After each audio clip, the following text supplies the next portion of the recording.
Bonjour Manon Aubry. Bonjour. Vous êtes la tête de liste de la France Insoumise pour les élections européennes. Actualité chargée pour LFI ces derniers jours avec notamment l'annulation d'une conférence sur la Palestine de Jean-Luc Mélenchon et Rima Hassan.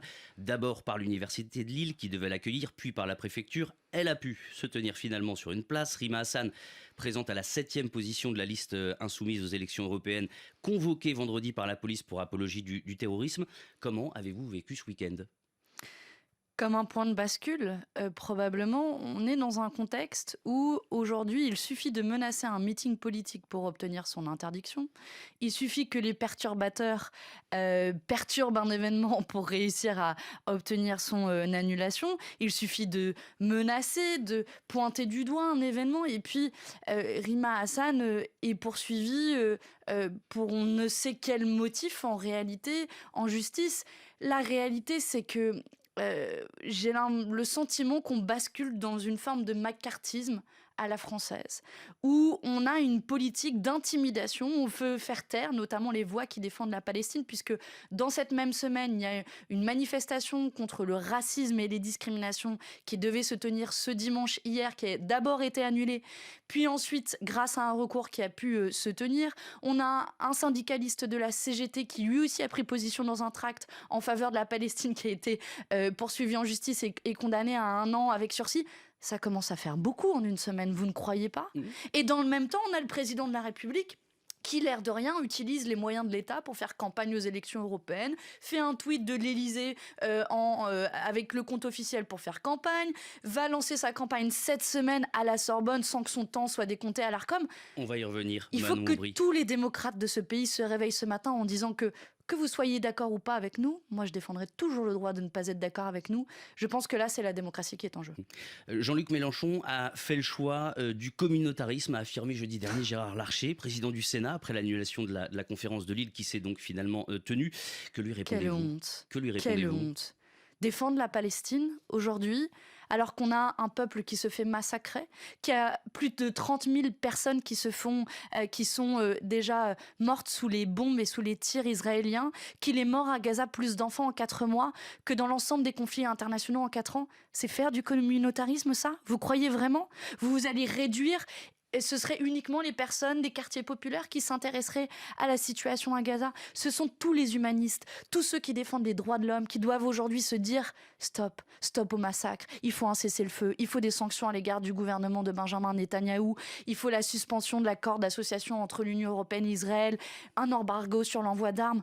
Voilà ce que... Vous comprenez les craintes des autorités sur une hausse de l'antisémitisme en défendant la Palestine, Attendez. Critiquer le gouvernement de Benjamin Netanyahou ne doit jamais faire de vous un antisémite. C'est interdit désormais de critiquer un gouvernement qui massacre un peuple. Résumé, vous voyez, ce genre d'anathème, et je vais même plus loin, ce genre de mensonges font du mal à la politique. Parce que maintenant, du coup, on n'osera plus élever la voix pour défendre les Palestiniens parce qu'on risquera de se faire traiter d'antisémites. Franchement, tous ces dirigeants politiques, ils font honte à la démocratie, ils font honte à la France. Et moi, j'en ai marre de devoir me défendre, de juste défendre un peuple, de défendre les droits humains, ce que n'importe qui devrait le faire, dans la lignée de ce que font plein d'États européens d'ailleurs. L'Espagne qui propose de reconnaître l'État de Palestine, comme l'Irlande par exemple qui a proposé aussi un embargo sur les armes décidé par le Canada. Où est la France ? Où est la diplomatie française ? Où est l'Union européenne ? Voilà ce à quoi on devrait s'employer. Justement, l'Union européenne, ça donne une campagne assez curieuse tout de même, entre polémique et actualité au Proche-Orient, qui prennent toute la place. Finalement, quels autres sujets sont au cœur de votre campagne ? Il y en a plusieurs autres sujets qui sont au cœur de notre campagne. Il y a un sujet majeur qui sera à l'agenda du Parlement européen cette semaine, puisque je vais à Strasbourg ensuite, qui est le vote sur les règles budgétaires européennes qui vont impliquer la pire cure d'austérité qu'on n'a jamais vue, qui se traduit d'ores et déjà par des coupes budgétaires annoncées par le gouvernement.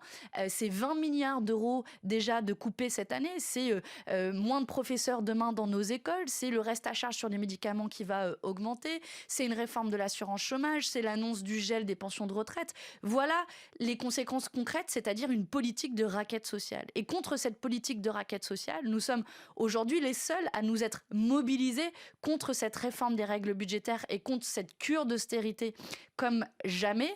Ce projet de règles budgétaires, il est porté par les socialistes et par la droite conjointement. Donc je le dis à tous ceux qui ne veulent pas du massacre à la tronçonneuse dans nos services publics et dans notre protection sociale, alors donnez-nous de la force le 9 juin pour refuser, parce qu'on doit faire du 9 juin un grand référendum contre ce plan d'austérité. Et vous proposeriez quoi à la place de ce plan d'austérité ?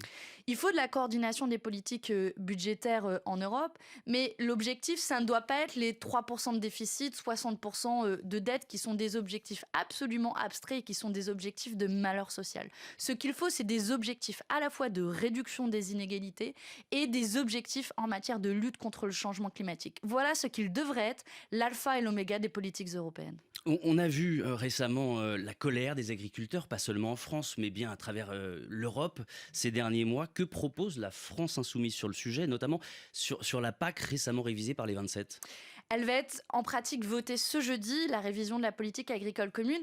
Et c'est assez frappant de voir que les dirigeants européens n'ont rien compris à la crise agricole. On a des agriculteurs qui descendent dans la rue et qui disent on n'en peut plus de la concurrence déloyale des produits qui viennent des quatre coins du monde et on veut vivre décemment de notre travail. Et on a les dirigeants européens qui dérégulent les normes environnementales mais qui ne répondent pas aux deux demandes principales des agriculteurs que sont la fin des accords de libre-échange. Je rappelle que je préside au Parlement européen le seul groupe qui n'a jamais donné aucune voix aux accords de libre-échange.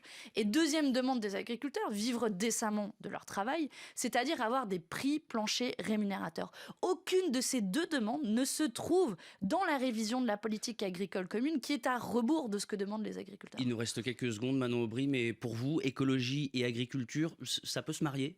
Évidemment que ça peut se marier. Vous savez, les agriculteurs sont les premiers victimes du dérèglement climatique, des sécheresses, des inondations, sont les premiers victimes des pesticides. Donc oui, c'est possible de construire une autre agriculture qui soit davantage respectueuse de l'environnement, qui soit meilleure pour notre santé, nous les consommateurs, et meilleure aussi pour la santé des agriculteurs.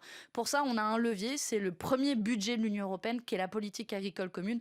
Donc autant l'utiliser à bon escient plutôt que pour enrichir une petite poignée d'agro-industries qui augmentent leurs marges comme jamais et augmentent les prix à la consommation. Merci à vous. Manon Aubry. Je rappelle que vous êtes tête de liste La France Insoumise pour les élections européennes.